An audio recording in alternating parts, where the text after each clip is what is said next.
ជំរាបសួរសួស្តីប្រិយមិត្តទាំងឡាយទៅជាទាំងឆ្ងាយទៅថ្មីទាំងចាអេមីថៃនេះនឹងមកសម្រាប់បញ្ចប់នៅរឿងអតីតកាលស្នេហ៍ដោយលឿនពេកដល់ឡៃមិនអត់បងអូនទាំងអស់គ្នាហើយបើអញ្ចឹងទៅហើយយើងចូលទៅទស្សនារឿងមួយនេះទាំងអស់គ្នាតែម្ដងទៅកាលពីចុងភាគមុនហុងជូនឹងបានរត់ទៅរកហ៊ូ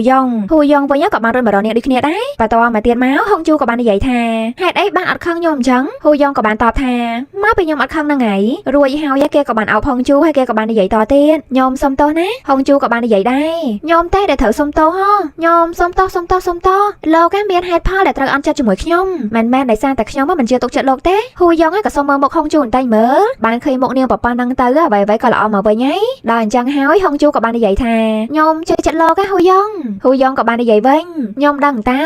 ែខ្ញុំច្បាស់ថាខ្ញុំមកចូលចិត្តនាងជាងហុងជូក៏បានប្រកែកអត់ទេខ្ញុំមកបានចូលចិត្តលោកជាងពួកគេទាំងពីរនាក់ក៏បានត្រូវគ្នាវិញទៅហើយពួកគេក៏បានកាន់ដៃគ្នាមកកាន់ផ្ទះហុងជូតែម្ដងជ្រុលជាម្ដងមុខផ្ទះនាងអញ្ចឹងហើយហុងជូក៏សួរថាចូលទៅញ៉ាំមីជាមួយគ្នាបន្តិចអត់ហ៊ូយ៉ងអូខេឡើងលឿនហ្មងហើយគេក៏បានរត់ចូលទៅក្នុងផ្ទះនាងប្រូចគេចាំតែហុងជូអញ្ជើញហ្នឹងហើ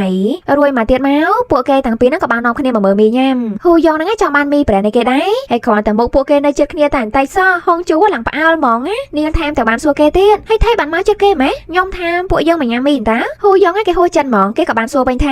ហើយចុះនាងគិតអីផ្សេងពីមីមែនកុំមកចង់តាក់ស្នេហ៍ខ្ញុំណាបន្ទាប់មកហ៊ូយ៉ងក៏ជាអ្នកឆុងមីគេជំនាញធ្វើម្ហូបជាងហុងជូហើយផ្ទះហុងជូហ្នឹងមានកៅអីតែមួយទេពេលដែលឆុងមីរួចហើយហ៊ូយ៉ងក៏អង្គុយនៅលើកៅអីប៉ុន្តែហុងជូវិញនាងក៏ត្រូវអង្គុយនៅលើសំបកកេះហើយហុងជូក៏គិតថាមិនអីទេនាងមានតងន់ស្រាដែរអញ្ចឹងហើយអង្គុយទៅវាមិនអីឡើយនៅកំឡុងពេលដែលពួកគេកំពុងតែញ៉ាំមីនឹងដែរហុងជូក៏បាននិយាយថាលោកស្អីក៏ប្រកែដែរនេះតើមានអ្វីដែលលោកមិនអាចធ្វើបានដែរអត់និយាយអញ្ចឹងវាមិនល្អទេអីដែលលោកទៅអាមេរិកខ្ញុំអត់ចង់ឲ្យលោកបោះបង់អ្វីដែលសំខាន់ចំពោះលោកដោយសារតែខ្ញុំទេហ៊ូយ៉ងក៏បាននិយាយវិញថាខ្ញុំអត់ប្រកែលេងហ្គេមហើយខ្ញុំក៏ច្រៀងអត់ព្រោះនៅហាងសាំងពីលវិញខ្ញុំធ្វើឲ្យបាយចានគេដល់ទៅ6ចានឯណោះពេលដែលខ្ញុំនៅក្បែរនាងខ្ញុំក៏អាចដឹងថាអ្វីដែលខ្ញុំមិនអាចធ្វើបានប៉ុន្តែខ្ញុំចូលចិត្តព្រោះតែវាធ្វើឲ្យខ្ញុំបានដឹងពីខ្លួនឯងថាតើខ្ញុំនឹងចូលចិត្តអីហើយខ្ញុំនឹងក៏ប្រកែអីខ្ញុំក៏បានរកឃើញទៀតផងតែខ្ញុំចង់ធ្វើអ្វី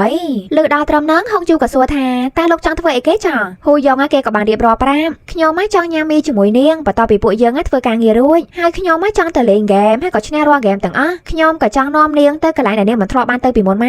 ខ្ញុំចង់ឃើញថាតើនាងរំភើបចិត្តប៉ុណ្ណាទៅហើយខ្ញុំចង់មើលរឿងតុក្កតាដែលមាននាងជា producer ហើយខ្ញុំចង់នៅក្នុងរូបថតតែមួយជាមួយនាងហុងជូឮសូរពាក្យសម្ដីស្វីតអញ្ចឹងហើយរវល់តែរំភើបចិត្តទៅភ្លេចទប់លំនឹងខ្លួននាងក៏បានធ្លាក់ពីលើកេះដួលទៅជុំនឹងហ៊ូយ៉ងដែរហើយសំខាន់ណាស់ទ្រទៅលើហ៊ូយ៉ងទៀតដល់អញ្ចឹងទៅហ៊ូយ៉ងក៏បានសួរថាហុងជូនេះច្បាស់អត់ថាជាគ្រោះថ្នាក់ខ្ញុំគិតថានាងមានចេតនានេះចេតនាមិនចេតនាក៏ដោយឥឡូវហ្នឹងថើបមួយសិនមកហើយហ៊ូយ៉ងក៏ចង់ថើបនាងម្ដងទៀតប៉ុន្តែហុងជូក៏បានខ្ទក់មាត់ជាប់នាងបាននិយាយថាញ៉ាំមីអស់សិនហ៊ូយ៉ងអស់សំណើចណាស់គេក៏បាននិយាយថាតែញ៉ាំមីអស់ហើយនាងអត់រួចខ្លួនទេណាហើយបន្ទាប់ពីពួកគេតាំងពីអ្នកបានញ៉ាំមីអស់ហើយពួកគេក៏នៅជជែកគ្នាលេងអ្នកទាំងអស់គ្នាកុំគិតអីផ្ដេសផ្ដាសហ៊ូយ៉ងគេបាននិយាយប្រាប់ហុងជូឲ្យបានដឹងម៉ាក់ខ្ញុំអត់ចង់នៅប្រទេសកូរ៉េនេះគឺដោយសារតែប៉ាខ្ញុំក៏នៅកូរ៉េនឹងឯងពួកគាត់បានលែងលះគ្នាពេលដែលខ្ញុំរៀននៅថ្នាក់ទី11ប៉ាគាត់ក៏បានរកឃើញអ្នកថ្មីខ្ញុំគិតថាម៉ាក់ខ្ញុំអត់អាចអធិស្ឋានឲ្យប៉ាបានទេអញ្ចឹងហើយបានជាគាត់ទៅអាមេរិកហើយក៏មិនត្រឡប់មកកាន់កូរ៉េនេះវិញសោះរួចមកទៀតមកយើងក៏បានដឹងថាពីរអ្នកគេនឹងធ្វើអ្វីតទៅទៀតដែរដោយសាច់រឿងបានកើតមកនៅថ្ងៃព្រឹកស្អែកហុងជូហើយនឹងហ៊ូយ៉ងបានលបចេញពីផ្ទះមកជាមួយគ្នាពួកគេខ្លាចតែថាម៉ាក់ហ៊ូយ៉ងបានឃើញពួកគេអីអញ្ចឹងណាហើយបើតាមមើលទៅដូចជាមិនអីទេ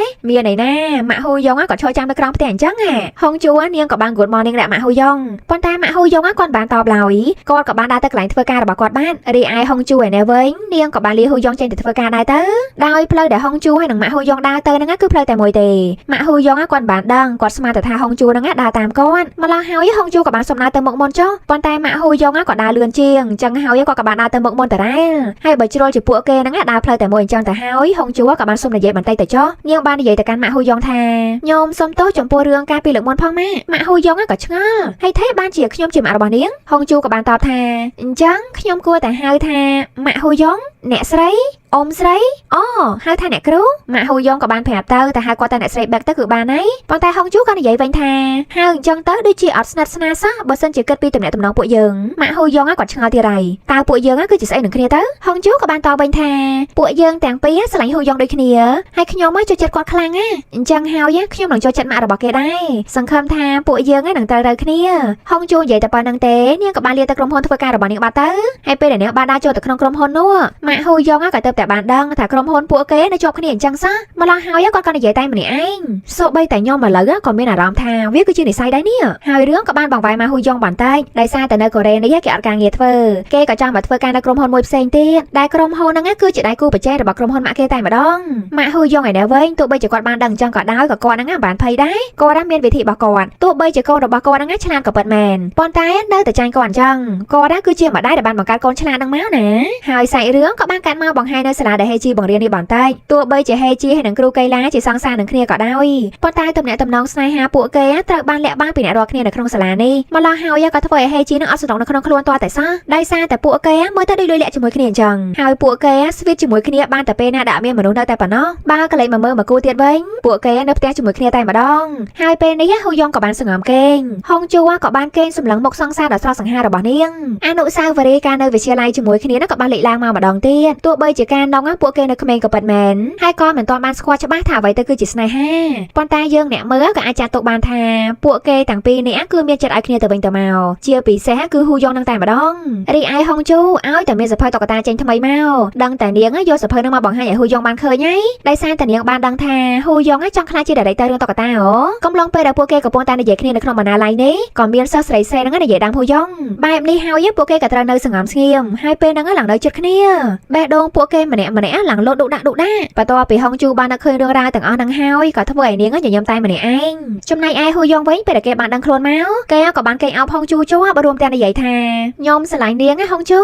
ពួកគេទាំងពីរនេះស្រឡាញ់គ្នាទៅហើយប៉ុន្តែអាពីអូនបងហ្នឹងគឺមិនងាយលឺចេញពីមាត់ពួកគេសោះលោកនៅព្រឹកបន្តមកទៀតមេយ៉ាក៏បានធ្លាក់ព្រិលមកឡើងសក្បោះបង្កើតជាទស្សនីយភាពមួយយ៉ាងស្រស់ស្អាតប្លែកហុងជូពេលដែលបានលើសូរសម្លេងក៏ដឹងទ្វារផ្ទះនាងស្មានតែហ៊ូយ៉ុងបរោះនាងតែតាមពិតទៅគឺជាម៉ាក់របស់ហ៊ូយ៉ុងសោះគាត់មកទីនេះគឺមានការចង់និយាយគ្នាជាមួយនឹងហុងជូបន្តិចដោយម៉ាក់ហ៊ូយ៉ុងបានដកយកសម្បត្តិមួយសន្លឹកទៅឲ្យហុងជូសង្ស័យតែចង់តែងទឹកចិត្តហុងជូក៏មិនតែតង់កូនប្រុសគាត់ទេដឹងហុងជូរៀងឆ្ងល់ដែរនាងក៏បាននិយាយថាខ្ញុំអត់ទាន់និយាយថាខ្ញុំទទួលយកទេប៉ុន្តែតើខ្ញុំអាចសុំមើលនៅក្នុងសម្បត្តិនឹងបានអត់ហុងជូបើកមើលបានតើដែលនៅក្នុងនោះគឺជាការធានាគាររបស់ម៉ាក់ហ៊ូយ៉ុងតែម្ដងហើយម៉ាក់ហ៊ូយ៉ុងក៏បាននិយាយនាងនិយាយត្រូវហើយកូនខ្ញុំឆ្លាតបកាយខាងកែរនីលេគេនឹងជ្រើសរើសជំរឿដល់វិឆ្លាតបំផុតខ្ញុំចង់និយាយថាខ្ញុំក៏ចូលចិត្តនាងដែរបើសិននាងគឺជាមនុស្សដែលកូនខ្ញុំគឺជាអ្នករើសទៅហើយនោះនាងមកអាមេរិកជាមួយនឹងពួកយើងមកខ្ញុំអត់បានមានពេលជួយរើអីវ៉ាន់ឲ្យនាងទេអញ្ចឹងហើយសង្ឃឹមថាការនេះនឹងអាចជួយសម្រួលនាងបានហុងជួដូចរៀងចង់វល់ដែរនាងក៏បានសួរថាតើម៉ាក់ទុកចិត្តខ្ញុំបានយ៉ាងម៉េចហើយមិនបានជាម៉ាក់ឲ្យការនេះមកខ្ញុំអញ្ចឹងម៉ាក់អត់ខ្លាចថាខ្ញុំយកលុយនេះទៅចាយអីប្រេះផ្ដាស់ម៉ាក់ហ៊ូយ៉ុងក៏អស់សំណើចហើយគាត់ក៏បានប្រាប់តើនាងគិតថានាងគឺជាមនុស្សដែលខ្ញុំទុកចិត្តមែនខ្ញុំទុកចិត្តកូនប្រុសរបស់ខ្ញុំហើយចំពោះនៅថ្ងៃនេះខ្ញុំត្រឡប់ទៅអាមេរិកវិញហើយកូនខ្ញុំគេបានសម្រេចចិត្តលះបង់ជីវិតដ៏ល្អរបស់គេដើម្បីតែមករស់នៅជាមួយនាងគាត់និយាយកន្លែងហ្នឹងគឺចង់បានន័យថាចាកូនប្រុសរបស់គាត់ឆ្លាតណាស់ហើយបើសិនជាកូនប្រុសរបស់គាត់ហ្នឹងសម្រេចចិត្តជ្រើសរើសយកហុងជូហើយបានន័យថាហុងជូហ្នឹងគឺជាមនុស្សល្អហើយគាត់ក៏ចង់ឲ្យហុងជូហ្នឹងលះបង់ដើម្បីតែហ៊ូយ៉ុងវិញខ្លះទៅហេតុនេះហើយឥឡូវនេះជំរឿគឺជារបស់ហុងជូម្ដងហើយណានាងមានសង្សារល្អម្ដាយក្មេងហ្នឹងក៏ចូលចិត្តនាងថែមទាំងចង់ឲ្យនាងទៅរស់នៅអាមេរិកជាមួយគ្នាទៀតតើហុងជូគួរតែលះបង់ការងារនៅក្នុងក្តីសម័យរបស់នាងរួចហើយក៏ទៅរស់នៅអាមេរិកចោលស្រុកកូរ៉េនេះឬមួយក៏យ៉ាងណាហុងជូក៏បានដើរត្រឹងកតែម្នាក់ឯងដែលគ្មានគោលដៅតតែសោះនាងមិនដឹងតែពេលនេះនាងចង់ដើរទៅណាទេចំណែកឯម៉ាក់ហ៊ូយ៉ុងវិញគាត់ក៏បានមកប្រាប់ហ៊ូយ៉ុងម្ដងគាត់បានប្រាប់ថាគាត់ត្រូវទៅអាមេរិកវិញនៅថ្ងៃនេះហើយដោយសារតែអ្នកនៅនោះគឺត្រូវការគាត់ហើយនាពេលនេះគាត់ក៏ចង់ញ៉ាំបាយជាមួយហ៊ូយ៉ុងមកពេលកំឡុងពេលដែលពីរអ្នកម្ដាយកូនញ៉ាំបាយជាមួយគ្នានេះម៉ាក់ហ៊ូយ៉ុងគាត់ក៏បាននិយាយប្រាប់កូនគាត់បាននិយាយថាកាលពី10ឆ្នាំមុនដែលគាត់បានសម្រេចចិត្តទៅកាន់អាមេរិកជាមួយនឹងហ៊ូយ៉ុងនោះគឺព្រោះតែគាត់បានសម្លឹងឃើញថានៅទីនោះគឺមានសក្តានុពលសម្រាប់ពួកគេទាំងពីរនាក់ម៉ាក់ហ៊ូយ៉ុងក៏បានប្រាប់ទៀតថាការសម្រេចចិត្តរបស់ហ៊ូយ៉ុងកន្លងមកគឺមិនមែនគាត់ជាអ្នកសម្រេចឲ្យរហូតដែរណាដូចជាការដោះស្រាយបញ្ហាការរៀនសូត្រអីជាដើមហ៊ូយ៉ុងគឺជាអ្នកសម្រេចចិត្តដែលខ្លួនឯងទាំងអស់គាត់អត់មានបានទៅជួយអីទេម៉ាក់ហ៊ូយ៉ុងនិយាយនេះគឺចង់ឲ្យហ៊ូយ៉ុងជឿជាក់ទៅលើការសម្រេចចិត្តរបស់គេហើយហ៊ូយ៉ុងក៏មិនមែនជាម៉ាម៉ាបយអីដែរបន្តមកទៀតមកម៉ាក់ហ៊ូយ៉ុងក៏បាននិយាយតទៀតម៉ាក់នឹងប្តឹងខ្លួនឯងតាមផ្លូវច្បាប់ឯណាម៉ាក់អត់ទាន់បានទទួលយកការលាឈប់ពីការងាររបស់កូនទេការដែលកូនមកកូរ៉េនេះគឺដូចជាមក business trip អញ្ចឹងម៉ាក់បានលើថាកូនបានប្រើប្រាស់ព័ត៌មាននៅក្នុងក្រុមហ៊ុនដើម្បីទៅបណ្ដាក់ទុនជាមួយនឹងក្រុមហ៊ុនផ្សេងទៀតហ៊ូយ៉ុងគេក៏បានប្រកាយគេមិនបានយកព័ត៌មាននៅក្នុងក្រុមហ៊ុនអីឯណាម៉ាក់ហ៊ូយ៉ុងគាត់មិនបានខ្វល់ថាយកឬក៏មិនយកទេដឹងតែថាពេលនេះគាត់ដាក់ពាក្យប្តឹងកូនគាត់ហើយចាំមើលតើកូនគាត់នឹងធ្វើអ្វីជាបន្តទៀតនិយាយចុះនិយាយឡើងទៅគឺម៉ាក់ហ៊ូយ៉ុងចង់ឲ្យកូនទៅកាន់អាមេរិកហ្មងណាម៉ាក់ហ៊ូយ៉ុងគាត់ក៏បាននិយាយដែរគាត់ថាមានម្ដាយឯណាដែលចង់ឃើញកូនខ្លួនឯងហ្នឹងបំផ្លាញជីវិតរបស់ខ្លួនឯងនោះហើយសាច់រឿងក៏បានបង្វែរទៅកាន់ហុងជូឯនោះវិញពេលដែលនាងដើរដឹងទៅក៏បានជួបគ្នាជាមួយនឹងប៉ាហេជីនាងក៏បានសុំប៉ាគាត់ញ៉ាំអីបន្តិចចុះណាមួយនាងក៏ចង់និយាយគ្នាជាមួយនឹងគាត់បន្តិចពីរនាក់គេហ្នឹងស្ ស្និទ្ធគ្នាឡើងដូចឪកូនអញ្ចឹងណាប៉ាហេជីគាត់ចូលចិត្តហុងជូណាទោះបីជាការនៅរៀនហ្នឹងហុងជូរៀងក្បាលដឹងតែហើយរៀនហ្នឹងក៏មិនសូវប្រកែកទៀតប៉ុន្តែមិនដឹងមិនទេគាត់ចូលចិត្តហ្មងហើយហុងជូនាងក៏បានរៀបរាប់រឿងរ៉ាវស្នេហារបស់នាងទៅឲ្យប៉ាហេជីបានស្ដាប់បន្ទាប់មកនាងក៏បានសួរគាត់ថាតើនាងគួរតែទៅអាមេរិកឬមកក៏នៅកូរ៉េនេះប៉ាហេជីក៏បានឆ្លើយថាបើតាមយើងស្ដាប់ទៅខាងប្រុសហ្នឹងក៏ល្អហើយម្ដាយខាងប្រុសហ្នឹងក៏មិនអីដែរឯងទៅរកបទពិសោធន៍ថ្មីទៅហើយបើថាមិនកើតទេក៏ត្រឡប់មកកាន់ស្រុកកំណើតវិញមកហុងជូក៏បាននិយាយបន្តមែនតើបើមិនកើតទេខ្ញុំអាចត្រឡប់មកកាន់កូរ៉េវិញបានដែរតើខូខ្ញុំគួរតែទៅមែនមើលទៅហុងជូរៀងស្ទាក់ស្ទើរចិត្តខ្លាំងណាស់បានជានាងសួរអញ្ចឹងនោះបែបនេះហើយប៉ាហេជីក៏បាននិយាយថា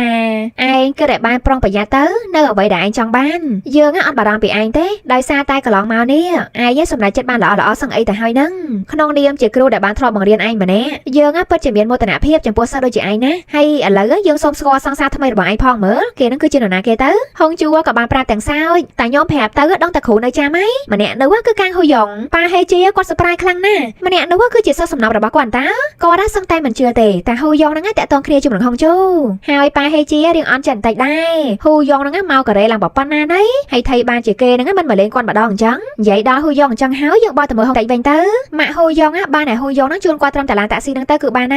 នហើយមុនពេលដែលគាត់ចាក់ចែងទៅដែរគាត់ក៏បានប្រាប់កូនថាម៉ាក់បាននិយាយគ្នាជាមួយនឹងហុងជូរួចហើយម៉ាក់សង្ឃឹមថានឹងឃើញពួកឯងទាំងពីរនាក់មកអាមេរិកជាមួយគ្នាលុះពេលដែលតាក់ស៊ីដឹកម៉ាក់ហ៊ូយ៉ុងចេញទៅផតហ៊ូយ៉ុងក៏បានទៅតាមរកហុងជូផ្លែតប៉ុន្តែគេរកនាងមិនឃើញឡើយទូរស័ព្ទទៅហ្នឹងក៏ហុងជូមិនព្រមលើកទៀតហើយតតែពេលយប់ឡើងបានយើងឃើញហុងជូហ្នឹងត្រឡប់ចូលមកក្នុងផ្ទះវិញនាងចូលមកក្នុងផ្ទះទាំងពិបាកចិត្តខ្លាំងណាស់នាងមិនដឹងថាតើនាងគួរតែសម្រេចចិត្តអ្វីទេអញ្ចឹងហើយនាងពិតជាចង់នៅម្នាក់ឯងមែនតើនាងចង់គិតឲ្យបានស្រួលបួលឲ្យបានច្បាស់លាស់រីឯហ៊ូយ៉ុងគ្រាន់តែបានកលេចឃើញផ្ទះហុងជូនឹងបើកភ្លើងភ្លឺគេក៏ខំរត់មករកនាងប៉ុន្តែដោយសារតែភ្លើងនៅក្នុងផ្ទះរបស់នាងភ្លឺអលត់បែបនេះហ៊ូយ៉ុងលែងហ៊ានគោះទ្វារហៅនាងបរោយព្រោះតែគេស្មានដឹងថាពេលនេះហុងជូកំពុងតែស្មុគស្មាញនៅក្នុងចិត្តនាងប្រកាសជាត្រូវការពេលវេលានៅតែម្នាក់ឯងហើយម្ល៉េះហើយសាច់រឿងក៏បានកាត់មកនៅព្រឹកថ្ងៃថ្មីនៅឯសាលាហេជីបង្រៀនពីមួយថ្ងៃទៅមួយថ្ងៃហេជីកាន់តែធុញថប់នឹងស្នេហា private របស់នាងហើយនឹងគ្រូកីឡាខ្លាំងណាស់ហើយថ្ងៃនេះនាងកាន់តែមួម៉ៅនៅក្នុងចិត្តហេជីនាងដើរឡើងកែងស្បែកជើងរបស់នាងផុងជាប់ទៅនឹងក្តារគ្រូកីឡាដែលកំពុងតែដើរជុំនឹងគ្រូផ្សេងទៀតគាត់ក៏បានចូលមកជួយតែម្ដងហើយមិនត្រឹមតែប៉ុណ្្នឹងទ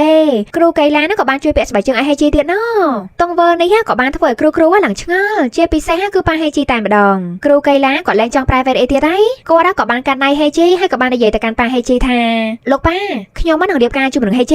ទាំងប៉ាហេជីនិងគ្រូឯទៀតពួកគេឡើងភ្ញាក់ផ្អើលហើយអ្នកខ្លះវិញឡើងរំភើបជំនួសបើប៉ាហេជីវិញមកឡើងមុំប៉ុន្តែគាត់ក៏បាននិយាយថាឯងចង់ធ្វើអីក៏ធ្វើទៅកូនប្រសាដែលគ្រូឯងស្រឡាញ់គាត់កំពុងតែចង់បានគ្រូកីឡាមកធ្វើជាកូនប្រសាផងឥឡូវហ្នឹងបានដោយបំណងប៉ងបារោយបន្ទាប់មករឿងក៏បានកាត់មកបង្ហាញនៅអាហាររបស់សាំងពីលវិញពូវកគាត់បានចូលមករកញ៉ាំបាយថ្ងៃត្រង់ហើយចៃដន្យអីគាត់ក៏បានងាកឃើញមេរបស់ហុងជូហ្នឹងមកញ៉ាំបាយនៅទីនេះដូចគ្នាពូវកក៏បានសញ្ញោទៅសាំងពីលយ៉ាងលឿនគឺគាត់ចង់អង្គុយជុំនឹងមេរបស់ហុងជូហើយសាំងពីលវិញនិយាយពីឆាប់កាត់នៃយល់នោះគេក៏ធ្វើជានិយាយប្រាប់ពូវកថាតុកនេះគឺមានអ្នកកក់រួចបាត់ទៅហើយរីឯពូវកវិញគាត់ក៏ធ្វើជាទៅមិនឃើញមេហុងជូអញ្ចឹងហើយគាត់ក៏បានមកសុំអង្គុយជាមួយនាងប៉ុន្តែមេហុងជូក៏បានដើរចេញផ្លែតពូវកលះណាក៏បានចាប់ដៃមេហុងជូជាប់គាត់បាននិយាយថានៅញ៉ាំនៅនឹងសិនណាកុំដល់ខ្ញុំញ៉ាំអីណាកុំទុកឲ្យខ្ញុំនៅញ៉ាំអីតែម្នាក់ឯងបានអត់នៅថ្ងៃនេះមេហុងជូក៏រៀងទន់ចិត្តគាត់ក៏បានចូលមកអង្គុយនៅតុវិញទៅពូវកក៏ឡើងអស់ហួសថ្លែងហើយសាំងពីលវិញក៏ប៉ាកែចូលប៉ាកែចៅទៀតគេក៏បានដើរមកនិយាយថាដោយសារតែអ្នកទាំងពីរគឺជាមួយប្រចាំហាងរបស់ខ្ញុំហ្វ្រីជើងមាន់ហិលឲ្យម្ចាស់ទៅចុះមេហុងជូក៏បានយល់ព្រមហើយគាត់ក៏បាននិយាយទៅកាន់ពូវកថាជើងមាន់របស់គេឆ្ងាញ់ណាហើយខេងលោកចូលចិត្តហិលអីពូវកក៏ឡើងបើកភ្នែកធំនាងនៅចាំដែរវា20ឆ្នាំឯណាមេហុងជូក៏និយាយថាឲ្យខ្ញុំមកភ្លេចបានយ៉ាងម៉េចក្លិនស្នេហាចាប់ផ្ដើមភាយមកប្រាឯតានេះតែអន្តិចទៀតដឹងតែមានមកគូទៀតជាមិនខានទេពូវកវិញគាត់ឡើងមានសង្ឃឹមហើយបើសាំងពីលណាពេលដែលបានឃើញអញ្ចឹងហើយគេក៏បានល្អតែម្នាក់ឯងហើយគេមានស្នេហាគ្រប់គ្នាអស់ហើយតែមិនអីទេអត់តែយើងម្នាក់ហ្នឹងក៏ពិភពលោកមិនអាលីដែរចំពោះនៅថ្ងៃនេះផងដែរហុងជូហើយនឹងហ៊ូយ៉ុងក៏បាននាំគ្នាមកលេងវិទ្យាល័យរបស់ពួកគេជាមួយគ្នាលុះពេលដែលពួកគេដើរបានបន្តិចហ៊ូយ៉ុងក៏បាននិយាយថាពួកយើងទៅអាមេរិកជាមួយគ្នាទៅខ្ញុំដឹងថាវាមិនមែនជាការសម្រេចចិត្តងាយៗទេតែខ្ញុំអត់គិតថាខ្ញុំអាចរស់នៅបានតែគ្មាននាងឡើយខ្ញុំអត់ចង់បែកគ្នាពីនាងម្ដងទៀតទេហុងជូក៏បាននិយាយតវិញហ៊ូយ៉ុងខ្ញុំចូលចិត្តលោកកាន់តែខ្លាំងពីមួយថ្ងៃទៅមួយថ្ងៃខ្ញុំក៏អត់ចង់បែកគ្នាពីលោកដែរប៉ុន្តែហុងជូនិយាយបានត្រឹមប៉ុណ្ណឹងក៏ស្ងាត់មាត់ម្ល៉េះហើយហ៊ូយ៉ុងក៏និយាយថាខ្ញុំដឹងថាអ្វីគ្រប់យ៉ាងនៅទីនេះគឺពិសេសសម្រាប់នាងហ៊ូយ៉ុងក៏បានជូតទឹកភ្នែកឲ្យហុងជូបន្ទាប់មកគេក៏បានដកយកសៀវភៅដែលហុងជូបានបោះចោលហ្នឹងយកមកឲ្យនាងវិញគេបាននិយាយថា ខ្ញុំរើសវាបានណាតាមពិតទៅយកសភៅនឹងទុកឲ្យគេវិញសោះហ៊ូយ៉ងថែមតែបាននិយាយតទៀតពួកយើងមានការចងចាំជាមួយគ្នាច្រើនណាស់នៅក្នុងសភៅហ្នឹងតើនាងបោះវាចោលបានយ៉ាងម៉េចហុងជូនាងបន្តតាមចាប់ក្តីសម័យរបស់នាងឲ្យខ្ញុំផងណាហ៊ូយ៉ងនិយាយអញ្ចឹងមិនបានន័យថាហុងជូហ្នឹងអត់ទៅនៅអាមេរិកជាមួយគេទេអញ្ចឹងនោះតែយ៉ាងណាក៏ដោយហ៊ូយ៉ងនឹងត្រឡប់មកដល់ហុងជូហ្នឹងក៏មានការបារម្ភឬមួយក៏ភ័យអីបន្ទាប់ពីនោះទៀតមកពួកគេទាំងពីរហ្នឹងក៏បាននាំគ្នាមករៀបចំដើមគ្រីស្មាស់ជាមួយគ្នាយ៉ាងរីករាយរៀបចំរួចហើយក៏បានថតរូបទុកជាអនុស្សាវរីយ៍ជាមួយគ្នាទៀតផងម្នាក់ឡើងសាច់អស់ចេញពីចិត្តជាបន្តមកទៀតពួកគេក៏បានមើលរឿងតុក្កតាជាមួយគ្នាដែលរឿងនេះគឺហុងជូជា producer តែម្ដងហុងជូឯណានាងអង្គុយមើលឡើងទន់ភ្នែកនាងក៏បានគេងលក់ហើយកោយស្មាហ៊ូយ៉ងបារោយហ៊ូយ៉ងក៏គេងកាត់ក្បាលហុងជូវិញអញ្ចឹងហ្មងទៅហើយសាច់រឿងក៏បានកាត់មកពេលយប់មួយយប់ដែល best friend របស់ហ៊ូយ៉ងហ្នឹងបានមកជួបលៀងជុំគ្នាដែលនេះដូចជាការជួបលៀងលាគ្នាអញ្ចឹងដោយសារតែថ្ងៃស្អែកនេះហ៊ូយ៉ងត្រូវឡើងទៅកាន់អាមេរិកវិញនៅក្នុងនោះដែរក៏មានវត្តមានរបស់គ្រូកេឡាដែរប៉ុន្តែយើងបានឃើញហុងជូមកឡើយដោយសារតែនាងនៅជាប់រវល់ការងារនៅក្រុមហ៊ុនរបស់នាងមិនតរួចដៃទេរីឯពូវកវិញគាត់គឺមិនបានមកចូលរួមតែម្ដងដោយសារតែឥឡូវនេះគាត់អាឡែងតែរវល់ជាមួយស្នេហាដំបូងរបស់គាត់ឯណាទីបំផុតពួកគាត់បានត្រូវគ្នាមកវិញហើយបន្ទាប់ពីរយៈពេល20ឆ្នាំបានកន្លងផុតតែត្រូវគូជាមួយគ្នាគឺអញ្ចឹងណាទោះបីជាយូរយ៉ាងណាក៏ដោយក៏ពួកគេនៅតែបានជួបគ្នាហើយក៏ស្រឡាញ់គ្នាដូចដើមយើងកន្លែងមកផ្ទះរបស់ហ៊ូយ៉ងវិញហេជានាងចង់ដឹងថាតើស្នេហាដំបូងរបស់សាំងពីលគឺជាពីណាគេទៅអាងតែថាខ្លួនឯងមានគូហ្នឹងសួរដូចនេះអត់គូអញ្ចឹងហ្មងហើយសាំងពីលវិញមិនបានប្រកាន់ទេគេក៏បានតបថាស្នេហាដំបូងរបស់យើងមិនតាន់កើតទេហើយនៅកំឡុងពេលហ្នឹងគឺហុងជូមិនបានមកចូលរួមនឹងគេទេនាងនៅធ្វើការនៅក្រុមហ៊ុនរបស់នាងឡើងពេញមកយប់អញ្ចឹងអីហ៊ូយ៉ងដូចរៀងចង់សែដែរលុះថ្ងៃស្អែកបានចូលមកដល់ហ៊ូយ៉ងក៏បានអូវ៉ាឡេឡើងតាក់ស៊ីទៅកាន់ពលានយន្តហោះហើយហុងជូវិញនៅតែមិនបានមកជួលដំណើរទៀតគូស្នេហ៍ពួកគេហ្នឹងបានត្រឹមតែនិយាយទូរស័ព្ទជាមួយគ្នាតែប៉ុណ្ណោះហើយនិយាយអញ្ចឹងនៅថ្ងៃនេះផងដែរយើងបានឃើញជនហូហ្នឹងមកកាន់សាលាអូបូកគេចង់មកប្រាពីបទពិសោធន៍ការងារជាអ្នកនិពន្ធរបស់គេហ្នឹងតែឲ្យសិស្សបានដឹងប៉ាហេជីក៏ដូចជាហេជីហើយនឹងគ្រូកេឡាហ្នឹងបាននាំគ្នាឈប់មើលពីខាងក្រៅថ្នាក់ហើយប៉ាហេជីហ្នឹងក៏នៅអត់ចិត្តជំនួសហ៊ូយ៉ងមិនទាន់បាត់ទេអត់មកកូរ៉េឡើង10ឆ្នាំហើយបានមកលេងហើយហ្នឹងអត់មានឆ្លៀតមកមើលគាត់អីសូម្បីតែមិនតែហ៊ូយ៉ងឡើងចិត្តដែរប៉ាហេជីថែមទាំងនិយាយទៀតថា